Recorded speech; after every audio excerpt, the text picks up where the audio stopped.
Continuamos con el desarrollo de este programa, Ojo Crítico, y recibimos formalmente a nuestro invitado del día de hoy. Ricardo Espaillat es precandidato presidencial del Partido Reformista Social Cristiano y está aquí con nosotros. Saludos, líder. Buenas noches. ¿Cómo se siente? Buenas noches, general. Hola, un placer. El placer es mío. ¿Cómo lo trata la vida? Todo muy bien, gracias. Bienvenido a este Contento de espacio. estar aquí Bienvenido a este espacio. en este verdadero espacio. Qué bueno, qué bueno. Mira, hay muchos temas que debemos ver en tus aspiraciones. Ha salido al ruedo por la nominación presidencial por el Partido Reformista Social Cristiano y nos gustaría que nos hables un poquito de qué estás haciendo para lograrlo y en el desarrollo vamos a ir viendo algunos temas. Bueno, estamos aprovechando el hecho de que el Partido Reformista Social Cristiano se está reestructurando y se está reorganizando en todo el país y hemos estado visitando la dirigencia en muchos puntos del territorio nacional, motivándolas, inspirándolas, dándole confianza de que el Partido Reformista Social Cristiano es independiente, está en la oposición y va a ir sin alianzas, y que nosotros con esta candidatura garantizamos la democracia interna en el partido, garantizamos a todos los reformistas del país que quieran aspirar a sus candidaturas que se les va a respetar, que van a llegar hasta el final peleando por sus posiciones y que el Partido Reformista Social Cristiano va a ser una verdadera opción de poder. ¿Por qué decidiste ir tras la candidatura presidencial por el reformismo? Bueno, primero por el reformismo porque soy reformista. Segundo, yo creo que se necesita que todos estamos cansados de cómo va el país. Y hay que tratar de revertir el daño que estos gobiernos PLDistas le han hecho al país. Y para eso se necesita un proyecto de poder grande. Se necesita un proyecto presidencial y la plataforma es un partido que ha dejado un legado muy grande en todo nuestro país.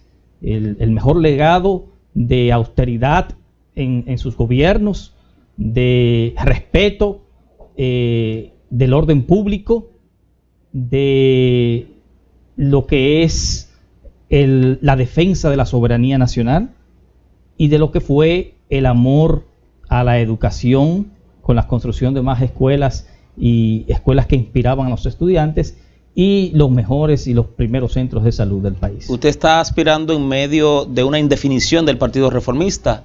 ¿Cree usted que es salvable el PRSC en medio de la situación que está, sectores externos e internos conspirando contra él? Absolutamente salvable. ¿A pesar de eso? A pesar de todo eso. Ellos no van a poder destruir el Partido Reformista Social Cristiano. Así que esos sectores externos e internos que conspiran contra el Partido Reformista no podrán destruirlo. Absolutamente no. ¿Por qué? Porque el Partido Reformista tiene una impronta en el corazón y en la conciencia de todos los dominicanos. Está en todo el territorio nacional. No hay una casa donde no haya habido un reformista social cristiano. Y nosotros estamos despertando ese espíritu de reformismo y al mismo tiempo el espíritu público, el espíritu del ciudadano para que se integre, para que se sienta convocado y para que participe de esa convocatoria, de esa problemática de su país. Y ese es el trabajo que se está haciendo en este momento, un trabajo inspirador. ¿Entiende usted entonces que cuando usted ha decidido aspirar es porque indiscutiblemente se va a mantener o se va a lograr la unidad y la sentencia que vino del Tribunal Superior Electoral que se dice que es muy posible que vuelvan para atrás ahora con la apelación que hubo? Entonces, si eso vuelve para atrás y se hacen dos asambleas de nuevo, ¿por cuál de las dos es que usted va a aspirar? No. Aquí hay un solo partido. ¿Hay dos facciones? No, hay un solo partido.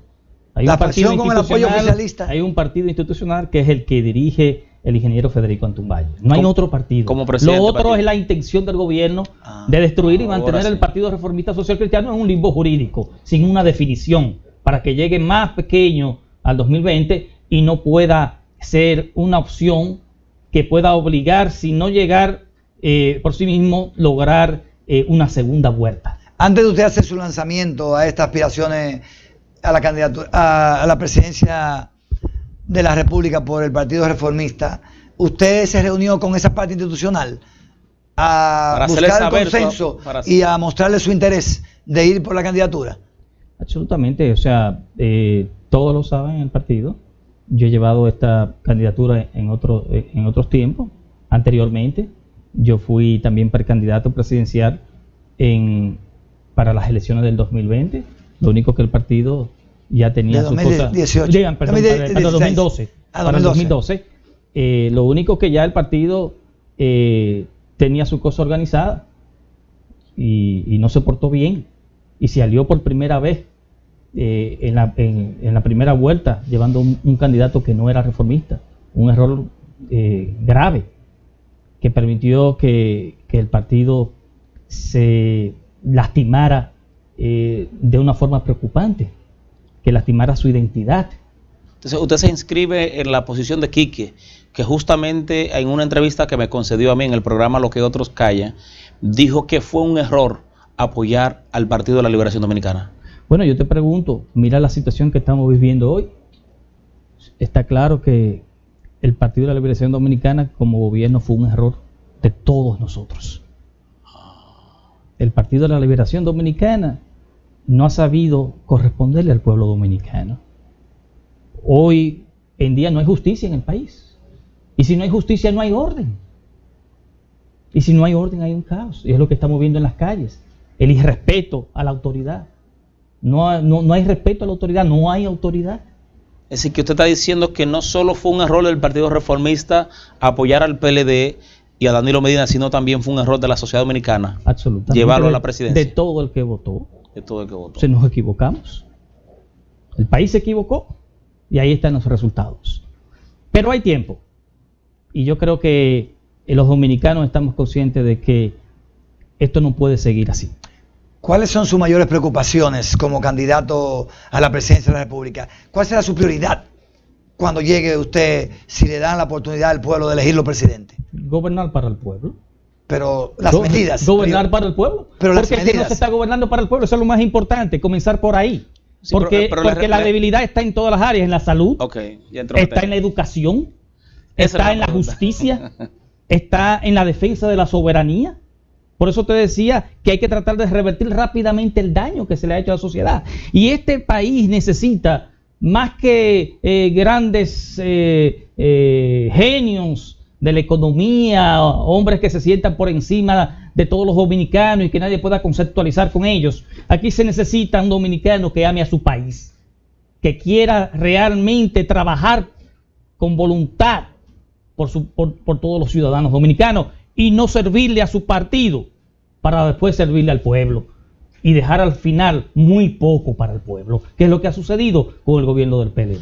En esos recorridos que usted hace y que sigue haciendo por todo el territorio nacional, ¿cuál es el reclamo mayor? Para ampliar un poquito más lo que Juan Tomás le preguntó, ¿con qué es lo que más usted se encuentra como queja de la ciudadanía? Mira, la pobreza sigue siendo una de las prioridades del país. Aquí hay muchos dominicanos pasando el Niágara en bicicleta. Muchos dominicanos viviendo en pobreza extrema, donde hay poca higiene debido a la escasez, debido a que no hay. Entonces, mientras tenemos un grupo de dominicanos que tienen casas en Miami, en La Romana, en Punta Cana, etcétera, etcétera, que son servidores del pueblo dominicano, que son servidores públicos, que llegaron sin nada ahí y que ahora tienen muchos. Y hay muchos que también llegaron ahí con muy poco y ya después de 2 y 3 años de servicios a la nación están listos para llevar una candidatura presidencial, donde se necesitan muchos y muchos y muchos millones de pesos. ¿A quién usted se refiere? A cualquier ministro que no tenía esa cantidad de dinero y ahora puede aspirar a la presidencia. ¿Tienen nombre? Los PLDistas han hecho la política cara para poder hacerlo ellos, como ellos han acumulado las fortunas. Buen dato. Suena muy bien eso. Entonces, el pueblo, un ciudadano normal no puede aspirar. Un ciudadano normal no puede aspirar a una candidatura cualquiera. Nos permite robar esa frase para que Salvador se haga un articulito. Los PLDistas han hecho la política cara para solamente poder aspirar ellos. Wow. Usted la resume, pero es la idea. Yo le busco la vuelta. Pero búsquele la vuelta, porque eso va a ser un palo periodístico. Sí, interesante. Entonces, tú entiendes que... Es una realidad. Sí, ¿Es una realidad eso? Claro. ¿Qué tú crees? Yo no sé, Salvador, pero yo creo que es así. No, pero el invitado es él. A mí me gusta que sea los invitados. Si él me pregunta, yo lo apoyo. Sí. Tú lo sabes. Es decir vamos a simplemente a abundar en lo que decimos porque es una realidad que la conocemos todos. Sí, sí. Entonces tú estás diciendo que... Tú estás en vivo, sí, ese no es el problema. Estamos en vivo aquí. Tú estás diciendo entonces que ejercer la política en República Dominicana, el PLD lo ha hecho costoso para solo ellos poder aspirar y ostentar los cargos. Lo ha hecho muy costoso y le ha dado una imagen muy negativa a la política, a ese servicio tan noble, a la forma más elevada de caridad, como la llamó el Papa Juan Pablo VI, a servir mucho el que aspira mucho y a convertirse en esclavo de su pueblo el que aspira a la presidencia. Ese es el concepto de la política, pero eso es lo que no se practica en este país. Se practica el servicio hacia sí mismo, el servírselo todo, todas las arcas del Estado para ellos. Y lo más grande, que como no hay justicia, porque se fue en Yola hace mucho tiempo, entonces no hay consecuencias para esas inconductas. Tenemos entendido que usted vive fuera del país, en Miami. Sí, bueno, yo vivo... ¿Qué busca usted? Vivo en los dos sitios. Exacto, pero ¿qué porque busca? Viajo todas las semanas. ¿Qué busca usted para acá? Porque la verdad que si yo estuviera en Miami, Juan Tomás, tú no me vieras a mí... Con seguridad, con seguridad social, sí, con todo, con lujos, con buena vida, calidad de vida. ¿Tú no me vieras, como se dice en el argot popular? Ni cerca de... Sí. De la pobreza y la indigencia. Ir para allá a verme a mí. ¿Qué usted busca para acá con tantos problemas que hay en República Dominicana? En vez de quedarse tranquilo, usted es un médico, tiene lo ejerce, tengo entendido, ¿verdad? Sí. Lo ejerce fuera de Miami, justamente. ¿Y qué busca usted para acá? De estos problemas, que buscando problemas usted es necesario. No, Salvador. Mi realidad no es la realidad del resto del pueblo dominicano. Y yo tengo muchos familiares aquí, muchos amigos, muchos hermanos dominicanos. Muchos dominicanos que merecen una mejor suerte. Y si yo he aprendido de una sociedad como la norteamericana a vivir en el orden, a una cultura de trabajo, al voluntariado, a ser patriótico, a defender lo tuyo, entonces yo tengo que, todas esas enseñanzas que yo he tenido de ese gran sistema político de los Estados Unidos, tengo que traerlo a mi país. Y yo creo que en este momento el país necesita de sus mejores hombres, y no por el hecho de que yo me crea más útil que nadie, es por el hecho de dejar demostrado que uno se debe a su país. ¿Cree usted que tiene posibilidad desde el Partido Reformista Social Cristiano? Y le hago la pregunta porque está un poco mermado, un 5% apenas en las elecciones pasadas. Bueno, porque no tenía candidato, porque no llevamos candidato. Pero ahora la realidad va a ser diferente. Y nosotros vamos a despertar el espíritu público y la conciencia nacional dormida. ¿Usted entiende que con el Partido Reformista, con un candidato dispuesto a echar el pleito, puede apuntalar? Absolutamente. Absolutamente. Vamos a hacer la gran diferencia. Y todos esos reformistas que no están participando, y todos esos reformistas que habían estado participando por otro partido porque habían perdido la confianza y la fe en su partido, van a regresar aquí y nos van a apoyar, porque el país necesita una mejor suerte. Señor Espaillá, es una gran realidad. ¿Cree usted que realmente el Partido Reformista es oposición? ¿Y a quién usted entiende que hay que vencer en estas próximas elecciones de 2020? ¿Cuál es la principal amenaza a la República Dominicana? Porque aquí vemos con mucha timidez la llamada oposición. Y usted dijo que está en esa oposición.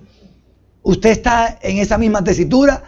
¿O a qué usted cree que debemos enfrentar para ponernos los pantalones o los cojones de una oposición firme? Bueno, obviamente debemos enfrentar a la corrupción, que es la que representa el PLD. Debemos atacar y enfrentar lo mal hecho, que es lo que representa el PLD. Debemos enfrentar lo que nunca se había hecho de una forma negativa al país, que es lo que representa el PLD. Entonces, está claro lo que hay que enfrentar. Simplemente preparar las tropas y que todos entiendan que eso que está mal no debe seguir. Entonces, yo creo que el país tiene ahora más conciencia los dominicanos en general están conscientes de que el PLD ha sido muy negativo para la nación, que con tantos años en el gobierno realmente han hecho muy poco para lo que se ha esperado en un gobierno que ha manejado tantos recursos y tanto poder. Todavía en la salud, por ejemplo. ¿Por qué un funcionario del PLD no se va a los hospitales públicos cuando está enfermo y coge un avión para Miami o para Nueva York? Que vayan a los hospitales públicos, si están tan buenos. Tú tienes unas ambulancias, un servicio de 911 que te llega bien equipada con todo lo de la ley y te lleva a una emergencia que está vacía y ahí muere el paciente. O tienen que saltarlo a otra emergencia que tampoco está equipada y finalmente cuando llega la tercera ya llega muerto en el camino. O en ocasiones lo encuentra lleno de haitianos ilegales. Que es otra cosa, el problema de la soberanía, que me imagino que lo vamos a tocar más tarde. Pero esa es una problemática de salud, porque los hospitales no están debidamente equipados. Muchas veces el personal no está debidamente entrenado, no están los medicamentos, no está la preparación para el paciente que se espera. A propósito de... Y nosotros vamos a construir, ¿cuánto más? Vamos a construir más de 50 hospitales de mejor calidad y mejor funcionamiento que la propia Plaza de la Salud en todo el país. Que no haya que coger un helicóptero de Montecristi si te da un infarto para que te traigan aquí a hacerte un cateterismo.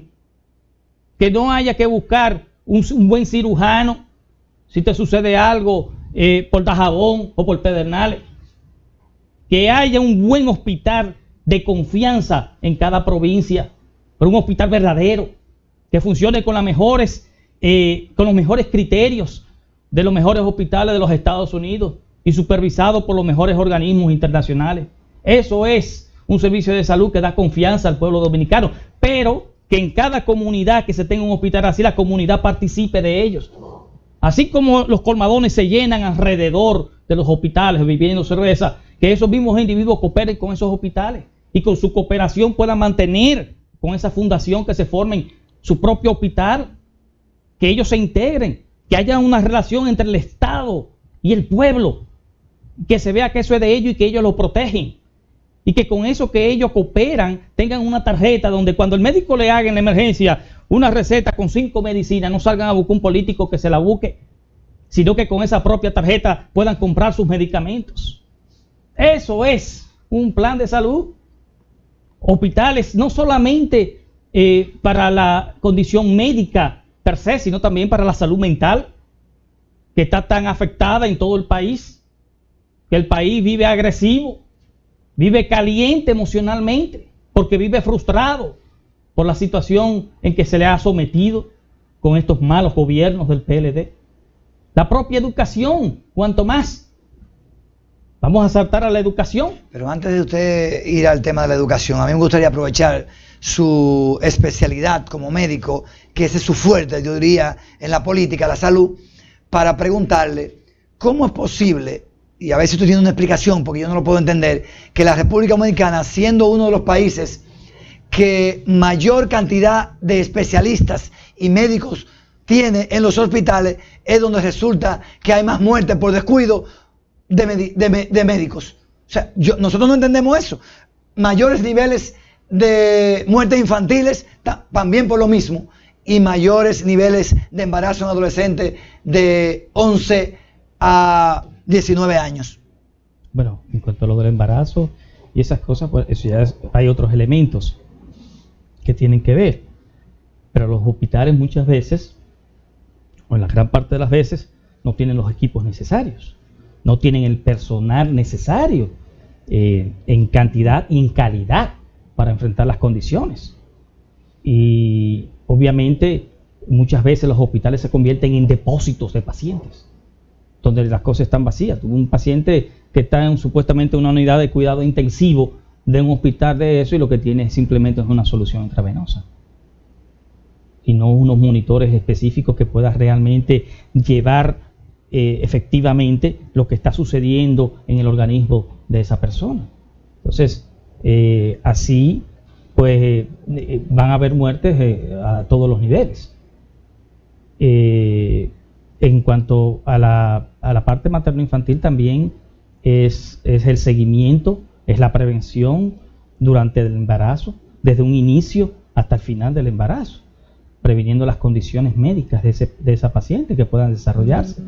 Durante el embarazo se desarrollan muchas enfermedades, desde la diabetes gestacional hasta una preeclampsia, donde sube la presión altísima, y eso afecta no solamente la vida del feto o del niño ya formado, sino también del propio paciente. Entonces, ese seguimiento que debe dársele desde un inicio a esas embarazadas, no solamente tiene que ver con la parte médica, sino con la parte de la educación general de la población. Y en grandes ocasiones son pacientes que vienen de otro país, que vienen de otra parte de la isla y que vienen ya simplemente a parir aquí sin tener un seguimiento específico y sin el médico saber todas las condiciones que arrastra ese paciente. Sin el historial, ¿te quiere decir? Y entonces, obviamente, las complicaciones, las potenciales complicaciones son muchísimo mayores.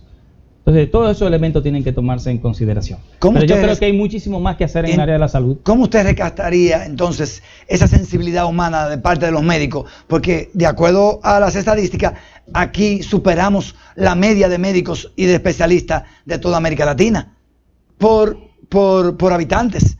Sin embargo, no entendemos entonces por qué hay tantas víctimas. La sensibilidad, ¿cómo usted la recuperaría? Esa sensibilidad humana de las profesiones de la salud, de los profesionales de la salud. Yo creo que no es solamente la sensibilidad humana.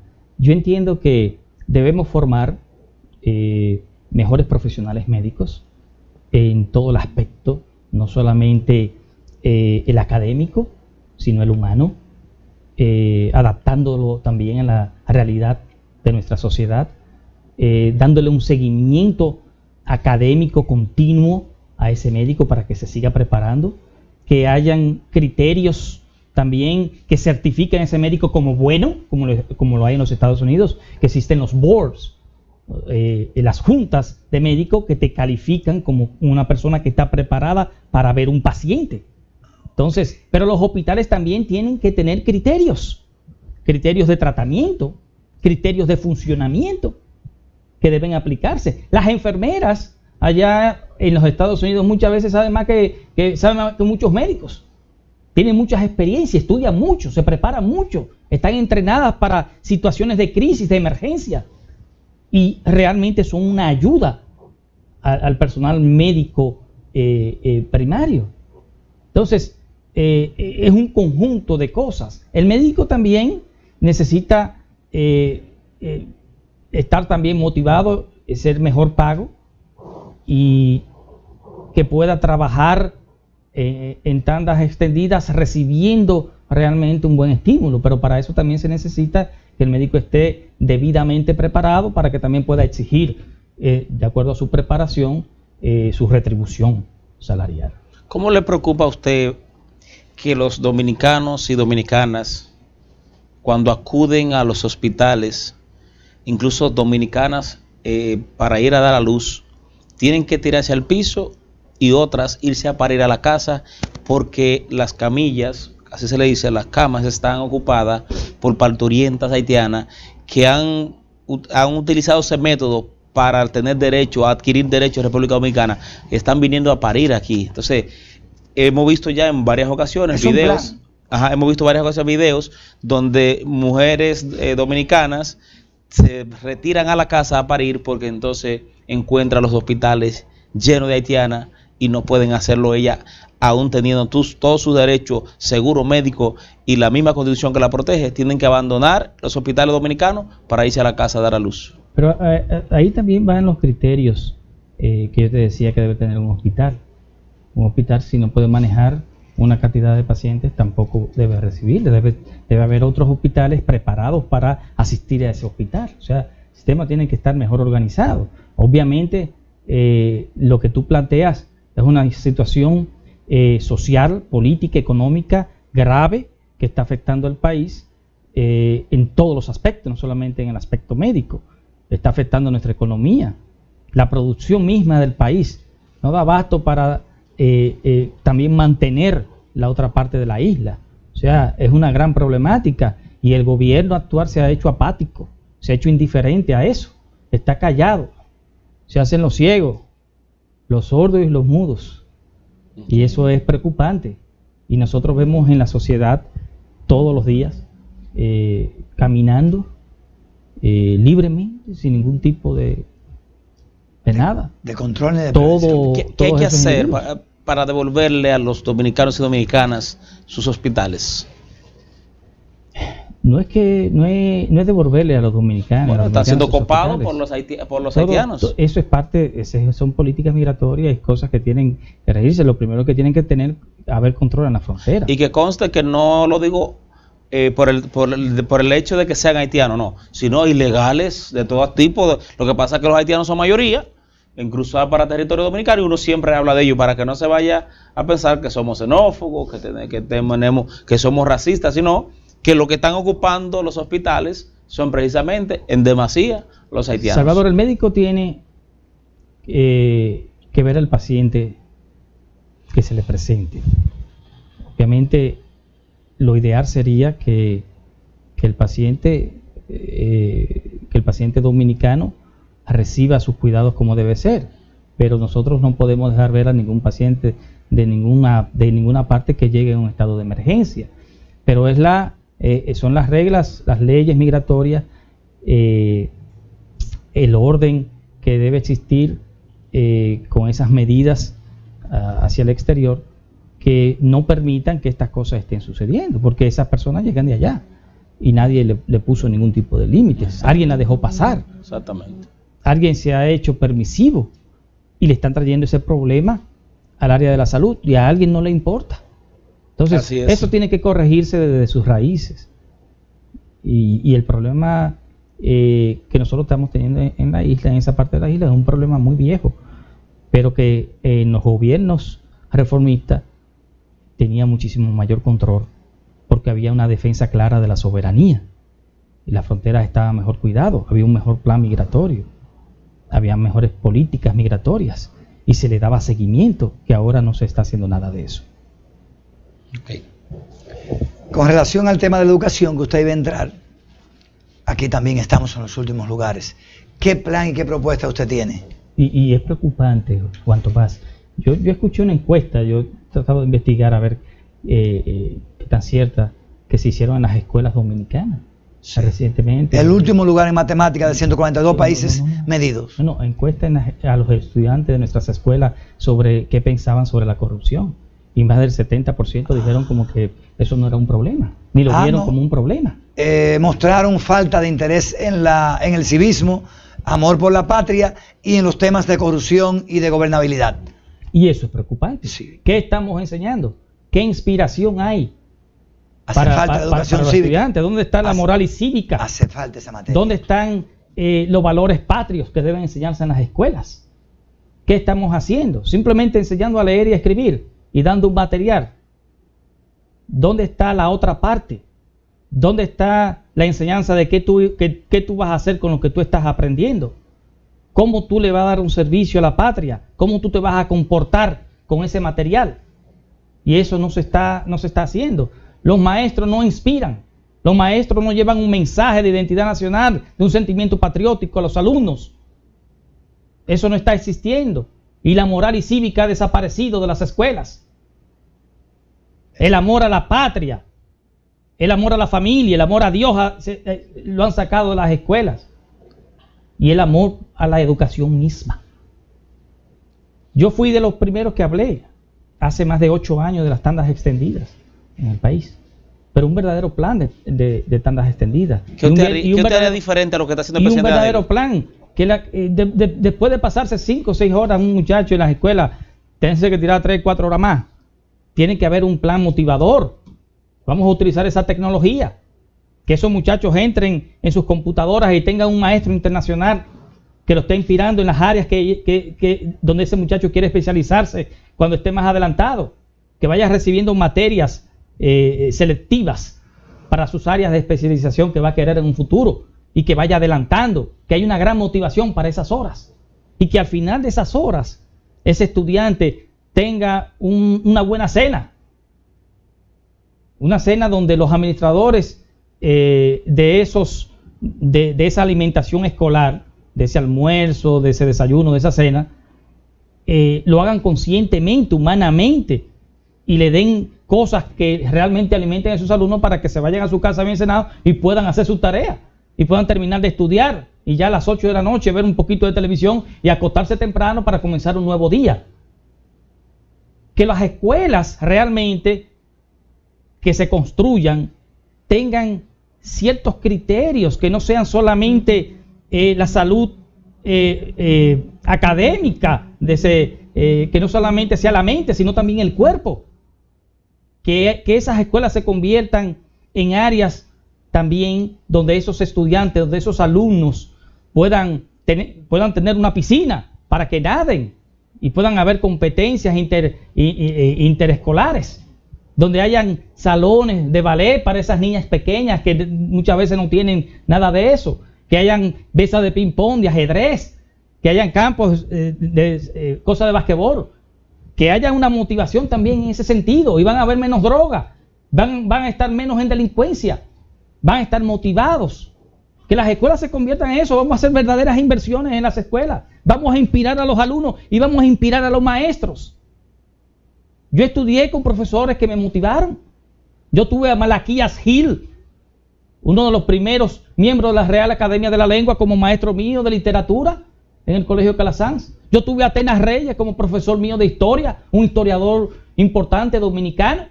Yo tuve a Francisco Bonet dándome anatomía, uno de los mejores nefrólogos de este país. O sea, fíjate qué tipo de maestros tú tenías que te inspiraban, que te daban las materias casi induciéndote a seguirlos a ellos en lo que había sido su trayectoria en su vida académica y pública.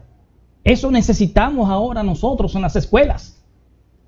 Pero sobre todo, como te dije, las escuelas necesitan los valores patrios.Nosotros tenemos más de 5 años, cuanto más, Salvador, yendo a todas las escuelas a nivel nacional, llevando un mensaje patriótico, un mensaje de valores patrios. Escribimos un opúsculo donde titulado Duarte, un mensaje hecho vida. Sobre ese mensaje que Duarte con sus acciones dejó como legado al pueblo dominicano, a la juventud dominicana que tanto lo necesita en todas las áreas. Ese fue lo que usted disertó en el Instituto Duartiano. Sí. Que yo fui a su conferencia. Bueno, esa fue la conferencia sobre la conferencia sobre el mensaje de Duarte fue en el Instituto de ITEC, el Instituto Tecnológico de Santo Domingo. Esa fue un mensaje sobre la problemática haitiana. Sí.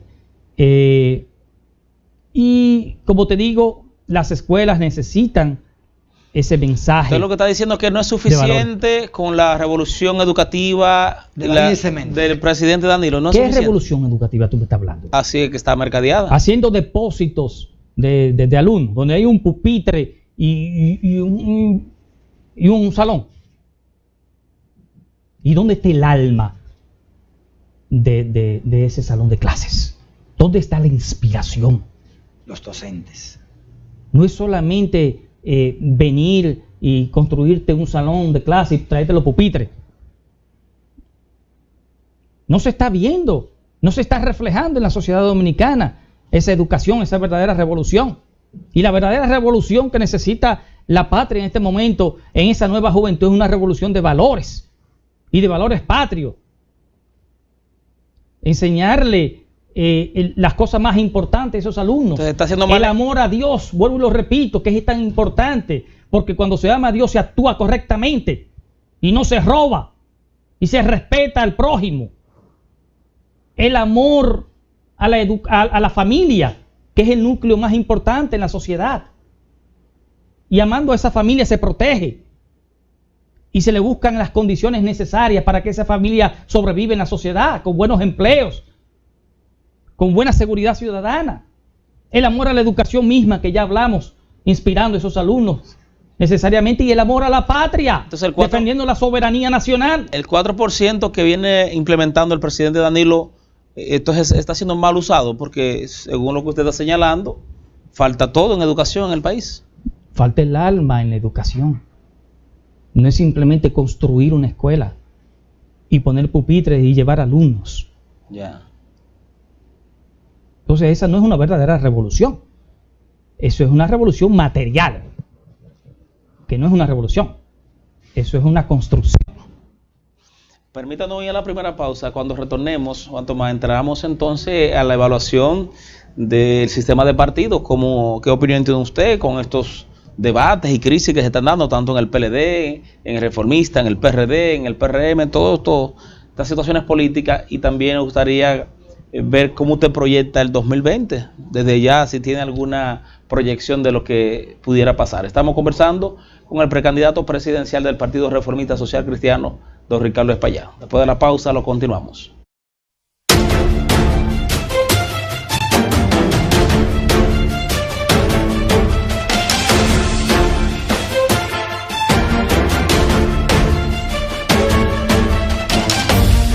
Inició como una simple idea, pasó a ser un programa televisivo y ahora se convierte en un canal de televisión.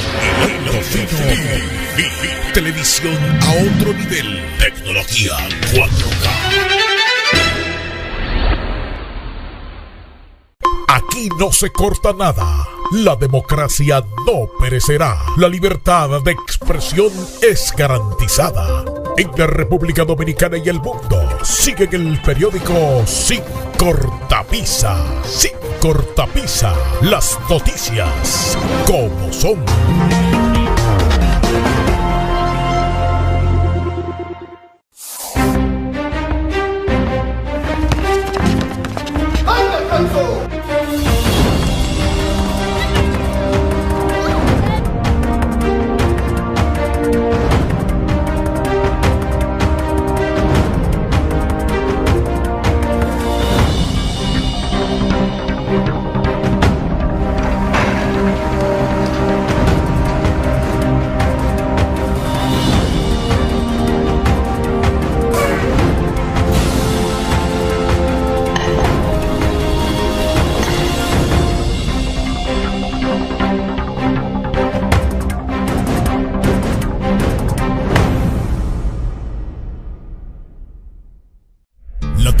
Convencional ha terminado. La transmisión análoga concluyó. La imagen HD ha cambiado.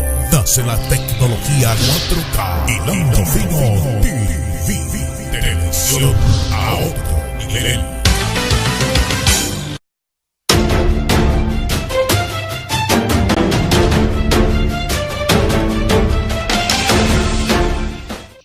Continuamos con el desarrollo del programa. Estamos conversando en una interesante entrevista con el precandidato presidencial del Partido Reformista Social Cristiano, don Ricardo Espaillat.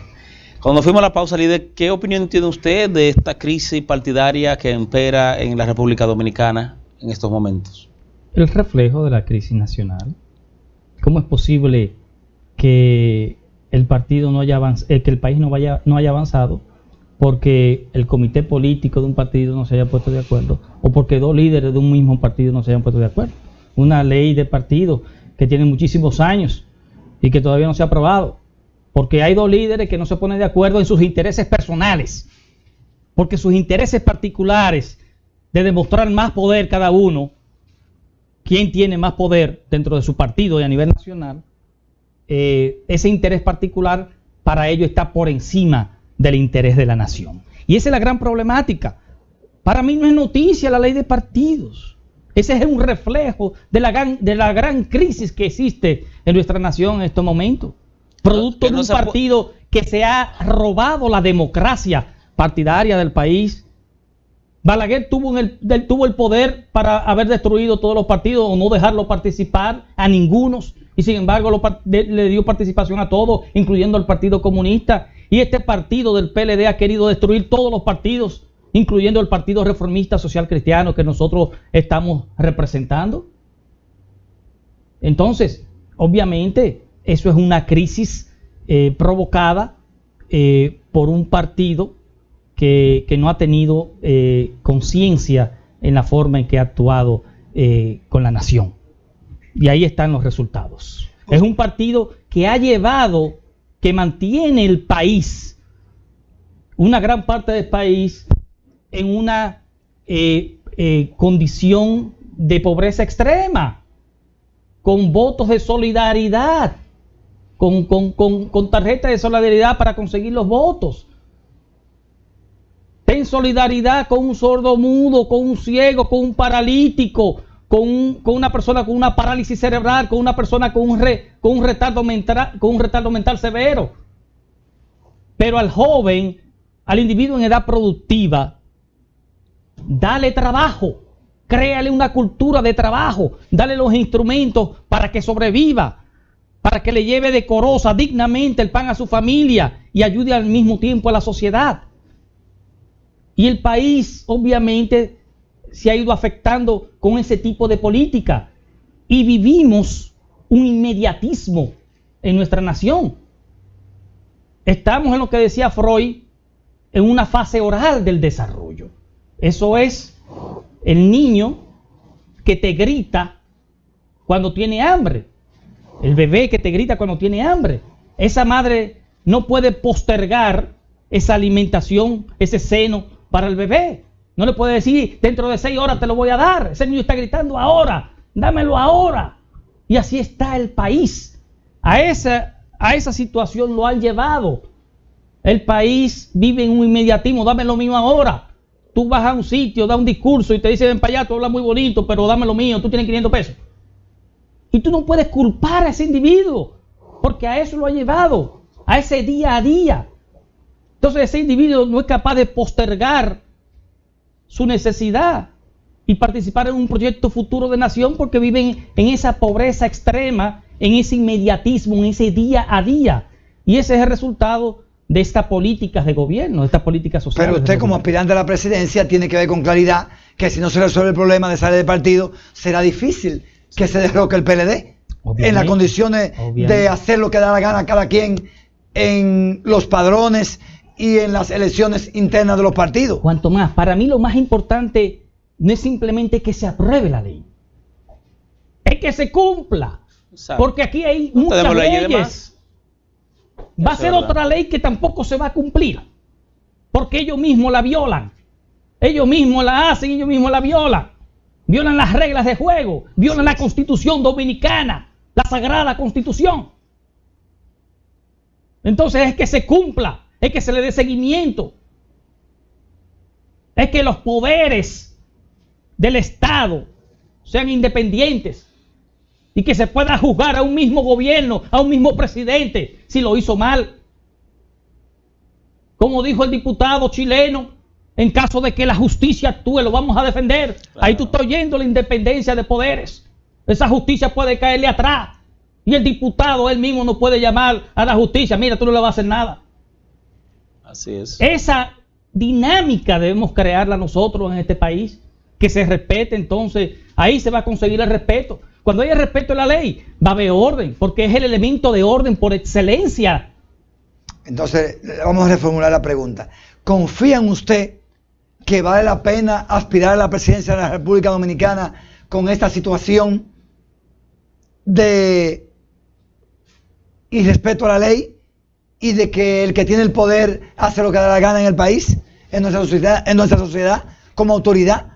¿Cómo usted entonces podrá aspirar y ser creíble los resultados que vengan de ahí atrás? El Partido Reformista tiene historia de poner orden en el caos y de venir a gobernar en los momentos de crisis. Y nosotros tenemos esperanza en eso. Y en este momento tan crítico de este país, no puede fracasar una esperanza. Yo no voy a hacer de este país un Nueva York chiquito. Yo voy a hacer una República Dominicana grande. Y ese es el mensaje que yo le llevo al pueblo dominicano. Entonces, ¿usted entiende que es el Partido de la Liberación Dominicana el que ha mantenido en esta crisis y atraso con el sistema de partido al país? Bueno, todos los días sale que no se han puesto de acuerdo las tendencias entre uno y otro líder de ese partido. Y eso es lo que está esperando. Ellos no son los que tienen la mayoría en el Congreso. Y tienen el dinero del soborno, el dinero de la corrupción, el dinero con la que compran el voto, la conciencia y todo. Entonces son ellos. Y eso, tú sabes que esa pregunta tiene esa respuesta clara. Son de las cosas que no hay que estudiarse. Bueno, ¿y qué usted proyecta que pasará con esta ley de partidos y también con el tema de ponerse de acuerdo para la campaña y estas cosas? Mira, no importa lo que al final se pruebe. Nosotros vamos a luchar con lo que exista. Y el pueblo mismo nos va a apoyar. Ningún gobierno se sostiene con el pueblo en su contra. Y gobernar con el pueblo en contra, ya debe saberlo el presidente Medina, tiene un gusto amargo. ¿Por qué? Un gusto amargo cuando tú tienes todo el mundo en su contra, cuando tú tienes un pueblo Eso está que pasando, no está contento. ¿Eso está pasando en estos momentos con el presidente Danilo? Eso está pasando con el gobierno actual, porque hay un descontento nacional, hay una frustración en la población dominicana, y eso se está viendo, se está reflejando en todos los sectores. Fíjate la reunión del Episcopado Dominicano, de la conferencia del Episcopado Dominicano, la preocupación que externó en todos los niveles, por la corrupción, por la falta de justicia, por la violencia que está existiendo en el país. Aquí solamente tú abres las redes y son muertes y muertes y muertes y muertes violentas. Entonces, hay una gran preocupación en todos los sectores y hay un descontento. Y con ese descontento es que está gobernando el PLD. Pero se está hablando hasta de posible segunda reelección. Bueno, porque cuando tú tienes una enfermedad muy grande que te afecta la cabeza, se pierde el insight. El insight es el entendimiento hacia tu propia condición. Y entonces tú crees que tú puedes seguir gobernando porque todo el mundo te quiere. Y si parece que también hay buenos estímulos. Los estímulos para buscar la reelección de todos esos individuos parece que son muy dulces, que hacen lo que sea para obtenerlos. Parece que hay muy buenos beneficios de buscarlos. Entonces, ¿es patológico del presidente Danilo Medina aspirar a otra elección? Según lo que yo entendí, usted como médico, ¿es patológico? ¿Puede ser que esté psíquicamente enfermo el presidente? Es inconstitucional porque tienen que modificar la Constitución. Vamos a comenzar desde ahí. Se están violando la Constitución de nuevo. Y en su interior, como y violó su palabra, no tuvo la palabra. Él dijo que no se iba a reelegir. Pero esa palabra que yo no acuerdo ahora que usted dijo, me pareció que es una enfermedad que hace creer que usted está sano y quiere seguir. Del punto de vista del trastorno que Juan Tomás lo quiere plantear, hay un problema patológico, enfermizo del gobierno, de continuidad en el poder, del PLD, de la mente del presidente. Usted lo citó a él directamente. Yo no cité al presidente, cité al gobierno del PLD, de seguir gobernando y de todos ellos. Él es el gobernante principal. Sí, pero yo le hablo de los intentos reeleccionistas, que no es el PLD, es de quien dirige, que es Danilo Medina. ¿Y quién fue que dijo ayer que era posible la reelección? ¿No fue Lidio Cadete? Sí. Eso yo lo leí. Sí, que no se así es. Y hoy lo dijo el ministro de Obras Públicas, Gonzalo Castillo. Entonces no es el presidente que lo está diciendo, lo están diciendo todo el equipo de ellos. Pero entonces es una enfermedad inducida. Entonces a todos ellos les conviene pues está bien meterlo todo en el ir a la reelección. Okay. Si es una colectividad. Están todos enfermos, pero explíquemelo desde el punto de vista de término científico, médico, eso. ¿Qué es eso que usted dijo? Que cuando el cuerpo tal cosa, yo no lo entendí porque se me fue, pero está ahí grabado. Sí, que cuando el cuerpo, usted dijo, ¿cómo es? Cuando la mente está... Bueno, si hay condiciones de salud mental que pueden afectar lo que se llama el insight, el entendimiento del individuo hacia su propia condición. Exacto. Y no entender su condición y seguir para adelante como si nada está pasando. Usted quiere seguir actuando. Si que le pudiera estar pasando eso al presidente Danilo. Y a todos los que lo están aupando. Y a los colaboradores. Desde el punto de vista social, yo entiendo que ellos no están entendiendo, no tienen el entendimiento hacia lo que está sucediendo en el país. O no lo quieren tener.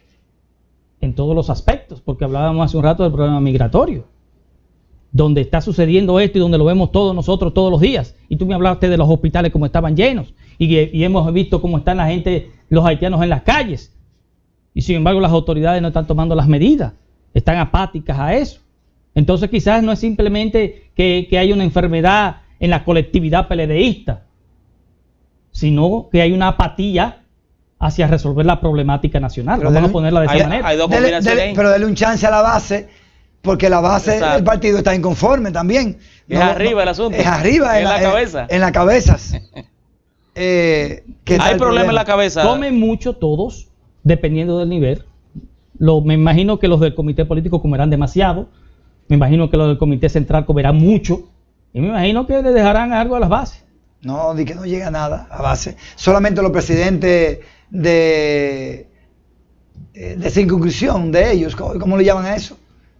Comité. Los presidentes de comité quizás tengan un salario decente, pero después ahí no le llega nada más. Pero nadie. Usted no ha contestado la inquietud de Juan Tomás, tampoco la mía. Esos aprestos reeleccionistas, esos intentos, ¿cómo usted lo califica? Y Juan Tomás le pregunta si la mente, ¿cómo es el eyesight? El eyesight que nuble el entendimiento. Exacto. Porque la mente no está bien. ¿Lo tiene del presidente Danilo eso? ¿Y sus colaboradores? El presidente Danilo no es presidente mío. Y si lo fuera, yo no estuviera hablando de él. Entonces, yo puedo decir, su plan es continuista, ¿cómo usted lo califica? Yo puedo decir que el presidente violaría la Constitución, la tendría que modificar una vez más. Yo entiendo que el presidente violaría su palabra una vez más. Ok. Pero el que la viola una, viola la segunda no es tan ¿Cómo difícil. se le llama a ese tipo de ser humano entonces? Califique lo que Juan Tomás y yo estamos esperando. Bueno, esa es una de las grandes problemáticas del país. Los dominicanos éramos hombres de palabra. Exacto, pero se perdió. Y hay una anécdota interesantísima.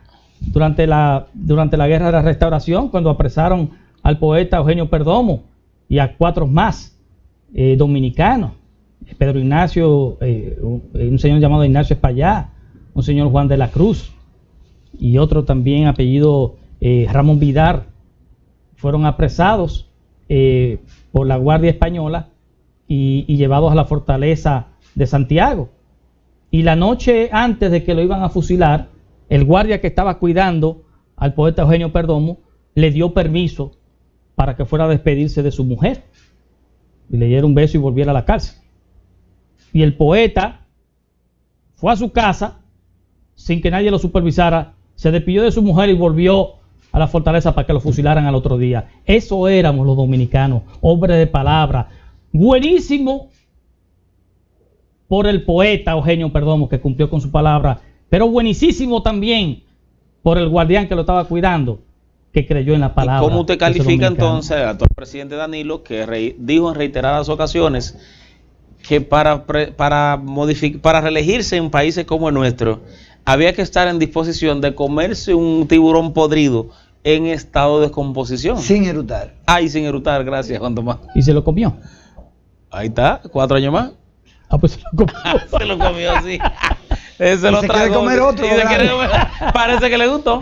Y entonces, además, te pregunto qué tú piensas entonces. Pero usted hablaba de la palabra. ¿Cómo usted califica esa traición a la palabra? ¿Cómo usted lo calificaría? Bueno, espérate, porque yo creo que es una pregunta de un nivel elementario de la escuela.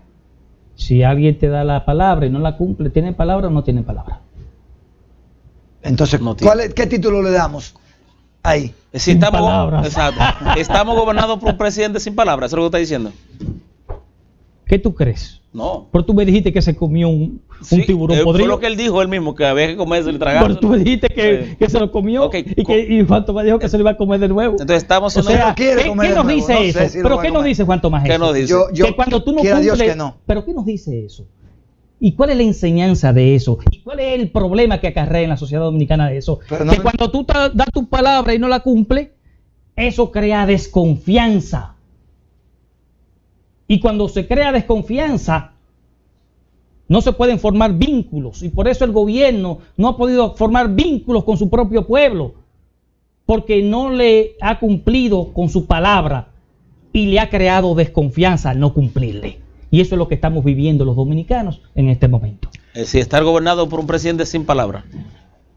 Bueno, mira, si tú quieres llevarlo de esa manera, está claro que el presidente no ha cumplido su palabra. Pues ya, porque no da tanta vuelta. A propósito de... Se comió el tiburón. Y ha creado la desconfianza de todo el mundo en ese sentido. A propósito de eso, ¿usted va a estar aquí el fin de semana?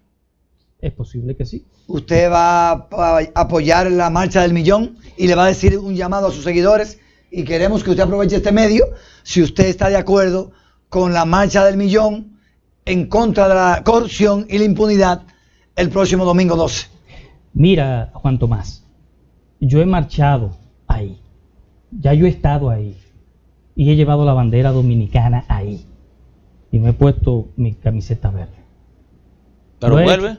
¿Eh? Pero vuelve la pregunta que le hace Juan Tomás. Bueno, si lo hice es porque ¿aplicará usted cualquier lo de Balaguer? movimiento que exija del gobierno una explicación y que esté en contra de sus malas acciones, yo voy a estar ahí. Pero además de estar ahí, usted tiene seguidores, usted tiene un partido. Yo le hago un llamado a todos los buenos dominicanos de cualquier partido y del propio PLD Sí, hay muchos que a van. que marchen en contra de los mal hechos de su gobierno, a que acudan, a que protesten, a que se sientan convocados como ciudadanos y atiendan esa convocatoria. Porque está mal. Y no importa el partido. No importa que sea político o no político, si entiende que lo que se está haciendo mal. Marchemos todos juntos protestando. O te vas a quedar callado porque es tu partido. O tu partido está por encima del interés de la nación. Todo el mundo, no importa que sea político, debe asistir a eso, debe protestar por lo mal hecho. Reformista, PLDista, PRDista, PRMista, PDista, todo el mundo. Porque ese es el deber de un buen ciudadano. Y en este momento se necesita el buen ciudadano. ¿Qué opinión le merece a usted las aspiraciones de Ramfi Domínguez Trujillo? Que hasta tienen un parentesco ustedes, ¿no sabía? Sí, se parece. Sí, mozones los dos, pelitos buenos. Él un chin más alto que usted, pero tiene un parentesco. Pero no más buen mozo, usted te equivocado. Ah, bueno. Eso hay que discutirlo. Que no mire bien, no, mi mujer le dijo que no. ¿Qué opinión te merece las aspiraciones de Ramfi? Bueno, él tiene derecho a aspirar. Cualquier dominicano tiene derecho a aspirar. Si él es dominicano, tiene derecho a aspirar. Sí, hijo de, tú sabes, Trujillo. Son dos dominicanos ausentes ellos. Sí. No, yo no estoy ausente, yo estoy muy presente. Semi Sí, ausente. no, que... Usted dijo que dura una semana ya hay una aquí. No, y la doble ciudadanía mía es dominicano y cibaeño. Ahí tiene una diferencia con Ramfi. Ramfi es americano y dominicano por el jus sanguinis. Porque usted sabe que la Constitución establece que se adquiere la nacionalidad por el jus sanguinis y jus soli. Sí. Una pregunta, ¿qué ustedes reparten a los niños en las escuelas? Que yo veo que le da un brochure. El opúsculo sobre... ahí da Mira, la bandera mira ahí verde. marchando. Bandera Ahí, verde, va ahí. una bandera verde. Banderón. Sí, sí. Yo soy un hombre de palabra. Cuando yo digo que estoy ahí, estoy ahí. Sí, ahí está. Ah, sí, sí. Y lo apoyé y lo apoyo mientras tengan una conducta correcta, mientras realmente se esté exigiendo el buen comportamiento del gobierno, porque el pueblo debe protestar, al pueblo hay que darle explicación. Pero vuelvo a Ramfi, porque no por arribita fue que no dijo. Ramfi es como usted califica sus aspiraciones y además descarta una alianza Ramfi, porque se dijo hace poco que el Partido Reformista lo iba a llevar como candidato presidencial. Pero ¿qué tú quieres que te diga de Descártate Ramfi? una alianza que se pueda producir irlo adelante, ya definidas las cosas de la candidatura. Pero si yo te he dicho que el partido va a ir sin alianzas, que el partido va a ir solo en una primera vuelta, no ok. importa quién sea, el partido va a ir solo y va a llevar su candidato, que yo espero en Dios y con el partido que sea yo. Pero Juan Tomás y yo hemos manejado la tesis aquí y la mayoría, todo lo que se le hemos planteado nos dan la razón. Es que no hay manera de sacar al Partido de la Liberación Dominicana si no es todos unificados, los que no comulgan con el PLDismo gobernante. Bueno, le hubiera sido más fácil a España durante la guerra de la restauración si hubiera habido un solo ejército y no una guerra de guerrillas. Si cada partido lleva a su candidato y no se deja sobornar y no se deja tomar por el gobierno y no se deja comprar por el gobierno con todos esos votos que va a sacar cada uno, el Partido de la Liberación Dominicana no se va a poder ir en una sola vuelta, en una primera vuelta, y en una segunda vuelta entonces las cosas es diferente. Entonces usted estaría dispuesto a apoyar y patrocinar una alianza en una segunda vuelta. En una segunda vuelta contra el PLD, una alianza opositora podría tener sentido. Pero una primera vuelta el Partido Reformista Social Cristiano va a ir solo. ¿Y qué escenario usted plantea de una segunda vuelta? Yo no lo veo ahora mismo.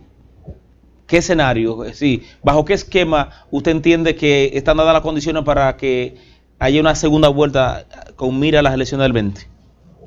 Bueno, porque yo te he dicho que este gobierno no se puede sostener con el pueblo en su contra.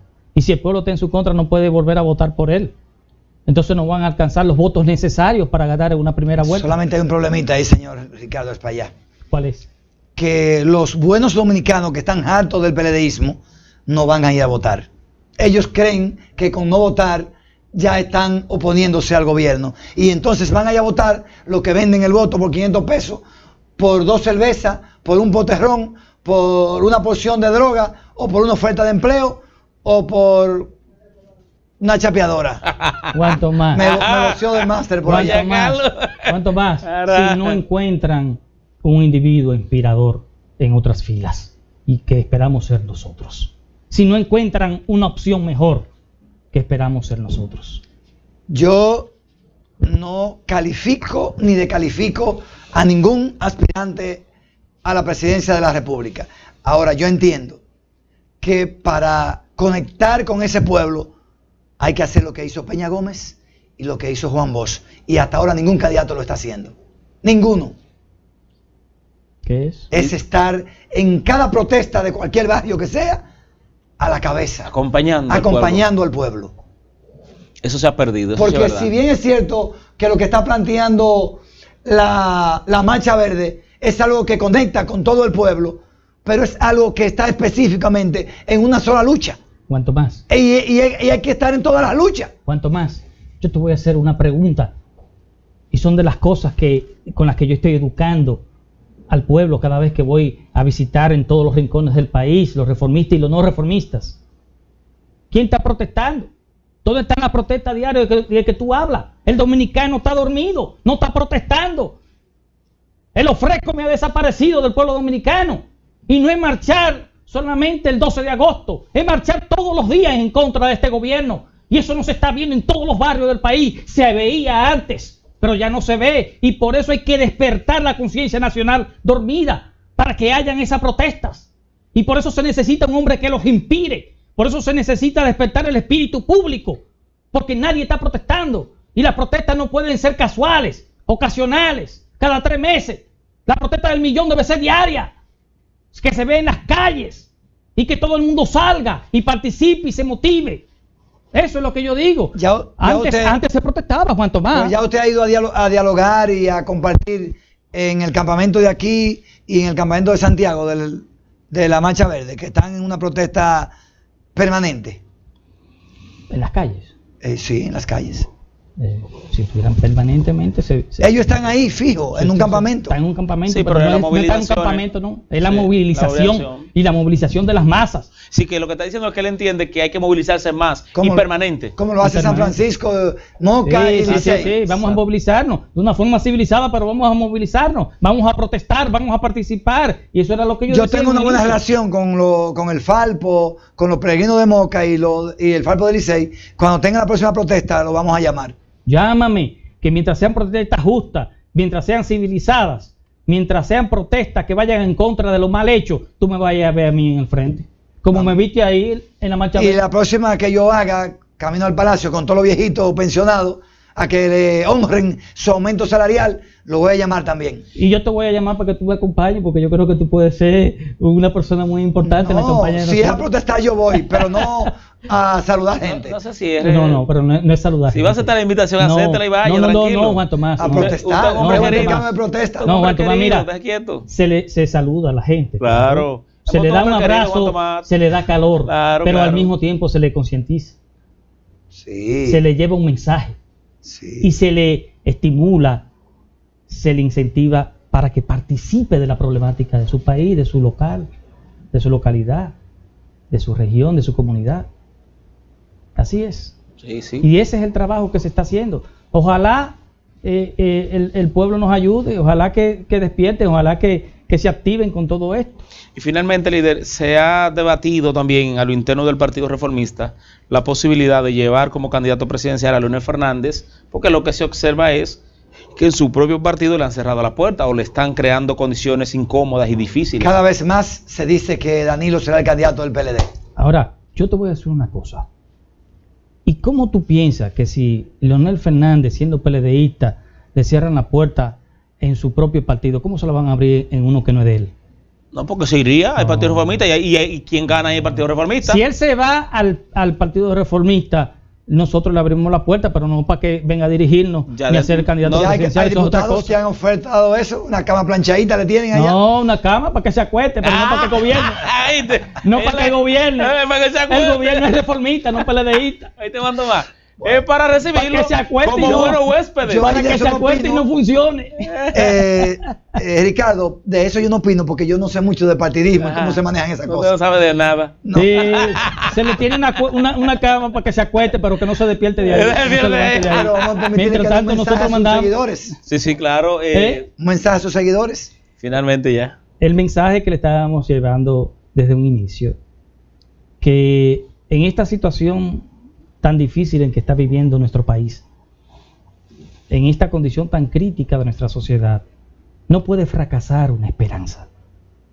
Tengan la seguridad, dominicanos, como yo les dije a Juan Tomás y a Salvador Holguín hace un momento, que nosotros no vamos a convertir nuestro país en un Nueva York chiquito, sino en una República Dominicana grande. Ahí está. Muchas gracias. Agradecemos al precandidato presidencial del Partido Reformista Social Cristiano, Ricardo Espaillat, quien ha venido todo este tiempo a exponer sus ideas, fijar sus posiciones. Juan Tomás hacerle las preguntas y yo también, y creo que estamos satisfechos, Juan Tomás. Ha sido una entrevista interesante y el país, el mundo, pues ha escuchado su exponencia.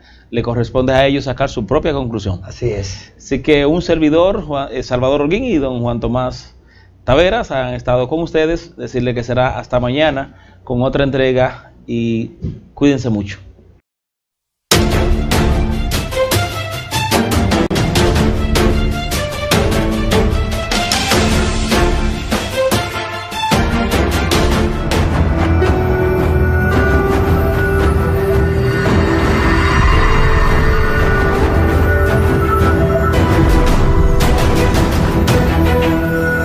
Hilando Fino TV, televisión a otro nivel.